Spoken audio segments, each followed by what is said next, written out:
అందరికీ శ్రీరామనవమి శుభాకాంక్షలు. ఈరోజు నిజామాబాద్‌లోని రఘునాథ ఆలయానికి వెళ్ళాము. ఫస్ట్ టైం అనుకుంటా ఒక టెంపుల్‌కి ఏదైనా ఒక పండగ రోజు వెళ్ళినా కూడా ఇంత ప్రశాంతంగా ఉంది అంటే, నేనిక్కడే అని చెప్తున్నాను. కొంచెం గూడంగా ఇబ్బంది అనిపించలేదండి. మధ్యలో మనం వాటర్ తాగడానికి కూల్ వాటర్ పెట్టారు. వేడవ్వకుండా పెద్ద పెద్ద కూలర్‌లు గూడంగా పెట్టారండి. దర్శనం చేసుకొని వెళ్ళిన తర్వాతనే మన చేతిలో పులిహోర పెట్టారు. ఎంతసేపైనా కూర్చోవచ్చు. నీడ ఉంది అండి. మెయిన్‌గా చెప్పాలంటే చెట్లు, మంచి నీడ ఉంది కూర్చోవడానికి కూడంగా. మేము ఒక అర్ధగంట దర్శనం చేసుకుంటే గంటన్నర వట్టిగా కూర్చొనే వచ్చామంతే. ఎంత సంతోషంగా అనిపించిందో ఇక్కడ మీకు కనిపిస్తుంది కదా! అక్కడ మొత్తం వాటరే పోస్తున్నారన్నట్లు. మనం తినేసి అక్కడ చేతులు కడుక్కొని వాటర్ తాగొచ్చు.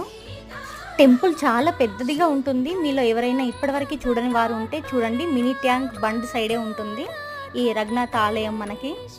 మనం ఈ టెంపుల్ పైనుండి చూస్తే నిజామాబాద్ మొత్తం కనిపిస్తుంది. అంత పెద్దదిగా పైనకుంటుంది.